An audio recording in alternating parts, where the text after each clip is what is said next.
If you were born on the 9th, the 18th, the 27th, or if you have a Lifepath 9 or a name number 9, you're going to continuously experience emotional waves or emotional flare-ups. And this is because a 9's emotions continuously evolves all throughout their life. And the older they get, the more emotional that they get, and the stronger their emotions become. It does not stop. And so the only way that you can keep up with these emotional cycles and these emotional waves without feeling overwhelmed or without feeling extremely heavy or melancholic or energetically blocked or without feeling like you have all the world's sadness on the inside of you is by practicing and mastering the art of emotional catharsis. Emotional catharsis is the rapid purging or transferring of emotions through an outward expression. 9s can't detach from their emotions or compartmentalize like other numbers can. And so these people just absorb all of the energy in their environment, and they absorb the moods of those around them without even realizing it. And eventually, this emotional accumulation builds up, the 9 gets overwhelmed, and this is when the catharsis takes place. And so 9s are going to go through emotional catharsis whether they like it or not. For a 9, emotional catharsis is necessary for their well-being. It is their soul's way of exhaling all of that pain that it inhaled through its emotions.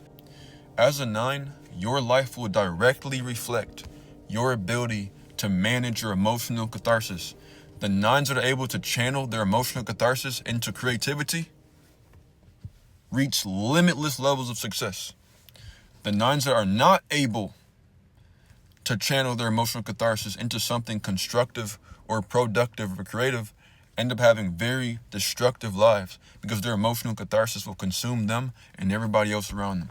And so the 9 could be either a very creative number or it could be a very destructive number. When 9s figure out how to channel their emotions into creativity, the things that they produce are beautiful. For example, Trippie Redd, born on the 18th. You've been scarred too deep, I can't tell. Adele, another 9. Or hello from the other side. And then you have Whitney Houston, who's another 9. Oh, I'll always love you. And then Prince, another 9, Purple Rain. Purple Rain. And then DMX, also born on the 18th as well. I'm slipping, I'm falling, I can't get up. Who's another 9 that I can name off the top of my head? Bob Marley. Bob Marley's another Lifepath 9 who just had soul-infused music. Another form of emotional catharsis that 9s are able to use to become successful is their active imagination. The deeper your emotions are and the stronger and the more powerful your emotions are, the heavier and the more rich and the more vivid your imagination is. And so because 9s have the heaviest emotions, they also have the most vivid and the most clearest imaginations. It's like 9s can directly see into their unconscious mind. Carl Jung, the famous human psychologist, Lifepath 9. His entire career was built upon his imagination. Matter of fact, Carl Jung believed that the imagination was the engine behind human progression and culture. And without it, we wouldn't have anything. Neville Goddard, who's also another Lifepath 9, believed that imagination was more than just mere fantasy. He believed that imagination could be used to construct and create the physical reality. Same thing with Nikola Tesla. If you look at Nikola Tesla's Julian calendar date, because that was the calendar that he was born on, he also would have a Lifepath 9. And Nikola Tesla, he overly emphasized visualization and imagination. He would imagine all of his inventions in perfect detail before he constructed anything. He would visualize everything in his mind first, and he would construct everything in his mind first, and then he would create it. And he believed that education should fuel your creativity. And if education doesn't feed your creativity, it's not education, it's indoctrination. Jim Carrey, who's another Lifepath 9, also used his active imagination to become successful in life. Jim Carrey took out a index card one day and wrote himself a fake check for $10 million. And he said, like in quotes, for services rendered for 1995. And he wrote this thing in the 90s. He took this index card with this imagined $10 million put inside of his pocket, and he just believed in his vision. Every single setback that he went through, it just strengthened his desires for his vision. And then 3 years later, he got a call talking about how he was receiving a check for $10 million for his new movie coming up in 1995, Dumb and Dumber.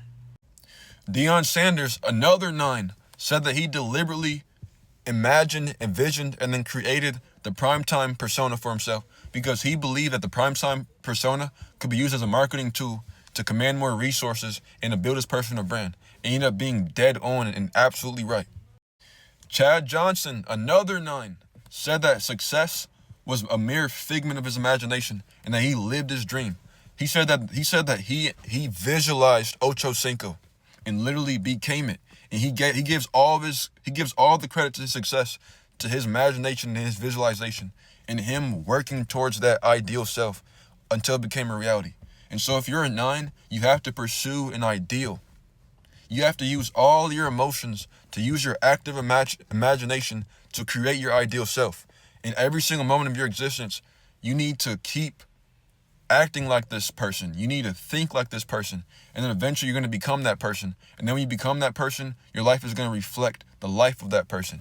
And so 9s are here to have their ideal life, but you can only have your ideal life by becoming your ideal self and emotionally attaching yourself to that image in your mind and then expressing it outwardly. To book a reading or to access my numerology book, go to my website, isaiah47.net, and you can also find that in the link in my profile bio. Have a great rest of your day.